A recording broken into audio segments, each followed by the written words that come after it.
Welcome back to another video, design folks. If you've clicked on this video, I am sure you are either one of these two people. Either you have never worked with any single client, or you have worked with a few clients but you fail to get more and more projects. Don't worry, that is the exact reason why I'm making this video right here. On my laptop, I have 8 steps which will help you get your first client or even your very next client. Okay, so we'll start with number 1 is building a very strong portfolio. Create at least 3 or 5 projects in your portfolio. Make your portfolio for the work you really want to get from your clients. Let's say if you are a website designer, create and add web design projects. So how will you exactly create a portfolio with 3 to 5 projects without any clients? That is a valid question. You don't need to create real projects. You can create fake projects with fake briefs. When I started with graphic design, there was no ChatGPT, there was no AI. I literally told my mom, my dad to make fake project briefs and let me design it and then show it to them. That is what I did actually back in the day. Now you have ChatGPT, you can just tell it who you are, what you do, and what kind of a fake project you really want to work for your portfolio. So it will specially give you a brief which will be easier to create but also look professional when you actually output it. When it comes to portfolio, I would really say to focus on quality over quantity. Whenever someone looks at your portfolio, they will not go through 20 of your files which you have uploaded in your portfolio. So don't focus on creating 5 to 10 to 15 projects. Focus on the best 3. That will win your clients over and will get you consistent work.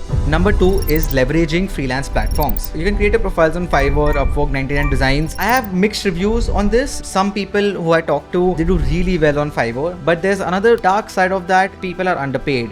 Designers don't get the worth for their money. And the reason why is because on Fiverr and Upwork platforms like this, these are good platforms. Don't get me wrong. It has given designers great work and great visibility all over the internet. But what it has also done is that it is keeping the price on the designer and not their work. Like, you have a price tag on yourself instead of how impactful your work has and what kind of clients you work with. So I would say only get on these platforms if you really can't find work anywhere else. You're trying to make some money and let's say you have some spare time. That's the only motivation. I would not say completely put 100% trust into these platforms that you will get work from there. Alright, number 3 is my favorite because this is something which has really worked out for me. Harness social media presence, which basically means sharing your work, what you do consistently on platforms like Instagram, YouTube, LinkedIn. Basically putting yourself out there on these platforms, having a social presence so people can find you easily. For example, if I made a video right now that I am a graphic designer in India,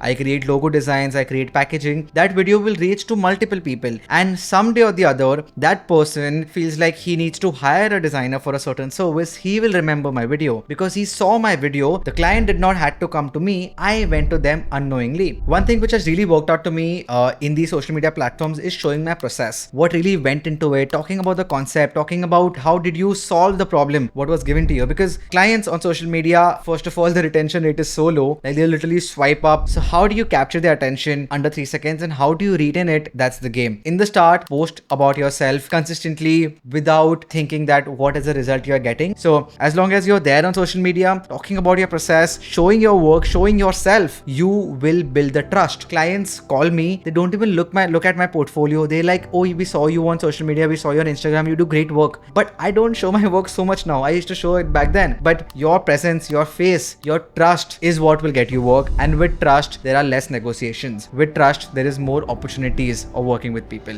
Okay, number 4, we have network locally and tap personal networks. This is very interesting. There are so many networking events here and there, which we sort of tend to miss out on because we are introverts. We don't like to go outside. We don't like to meet new people. I've been there. In fact, I'm the biggest introvert, You need to realize if there's a business event in and around your area, go for it. Even if it's not related to your niche, because you never know, the next person you might meet might be your co-founder of a business company you are start together.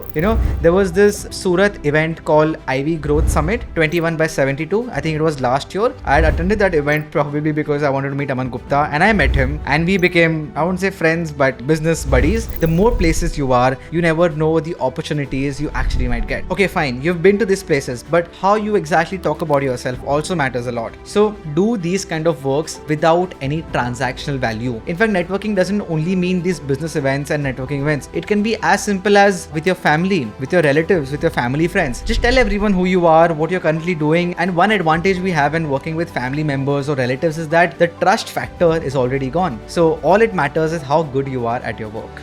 At number 5, we have trying cold outreach, whether email or DM. This is something I did not do for at least 2 years in the business or even as a graphic designer, but I still made lakhs and lakhs of rupees. And that only happened because I had a social presence, which was our point number 4. And the reason why I've started doing this, yes, you might be having a few lakh followers, but you are still a single tiny person in this entire world. Not everyone knows you. The biggest opportunity you have when reaching out to people is that you know and you reach out with an intention. One of the clients we are working with right now, it's very big client. I can't say the name because we're under an NDA, but once we're done with the work, I'll scream about that I worked with this brand. You will know only because I reached out to them. We worked with them only because I did not care about what they might think because I reached out to them, but I reached out to them because I knew the worst thing is that they will say no. But the best thing is that you will be one of the best designers in the world working with one of the best brands. That is what you should aim for.